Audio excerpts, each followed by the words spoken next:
The stack is used by subroutines to pass parameters, to store local variables. And when a procedure is calling another procedure or recursion is taking place, it will keep on adding to the stack. It will keep on building the stack. Each subroutine uses a specific assigned area to it in the stack, which we call is a stack frame. And the pointer which refers to the stack frame of that particular subroutine is called the frame pointer. Suppose this was the earlier subroutine that was running and it has called a subroutine S2. So the parameters S1 wants to send to S2, it is going to put on the stack. So S1 has put parameters parameter 1 and parameter 2 onto the stack, and the stack pointer is now pointing over here at the top of the stack. We are assuming that the stack is growing in this direction, in the direction of decreasing addresses. When S1 has called S2, the return address of S2 back to S1 will be stored in a register which is called the link register. The value will also be put onto the stack. So the return address value from where S2 has to return to S1 will also be put onto the stack, so that link register is available for use in case there is another call to the subroutine. Moreover, the frame pointer of the previous subroutine S1 will also be put onto the stack. So now the stack pointer has reached here. When the subroutine starts to run and it puts the local variables which it is using onto the next memory address, from here we say that the frame pointer is pointing to that particular frame of the subroutine. So the stack pointer is here and this value of the stack pointer is transferred onto the frame pointer.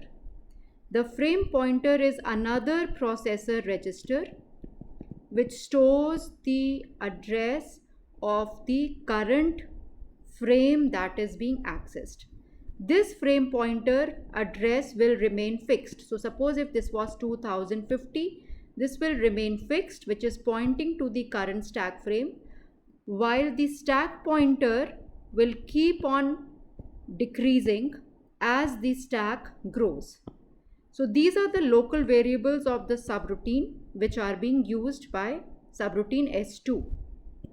In case the subroutine is using some other register during its course of execution, it will also save the previous values of the registers which were being used earlier. Now the stack pointer is over here. When the subroutine has finished its execution, all these values of R1 and R2 will be returned back to the registers so that the earlier state of the processor is restored. These values are no longer needed and the stack pointer goes down. When it returns from S1, the frame pointer of the earlier subroutine S1 is restored back into the frame pointer. The link register is used to return to the subroutine S1. These parameters now SP has gone back to here. Parameter 2 and parameter 1 will be accessed by subroutine 1 in case there are any return values, and the stack pointer returns back to its original position. The frame pointer will now have the new value which was restored back to the frame pointer register. So here we see how a stack frame is a designated area in the stack and each frame of that stack refers or is assigned to a particular subroutine.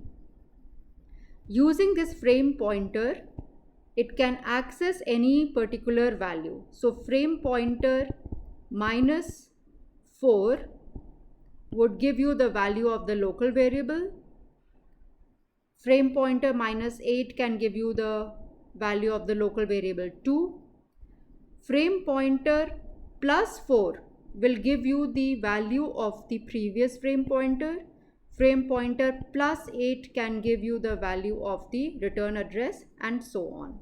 So using the frame pointer as the base, the other values can be accessed within that particular frame.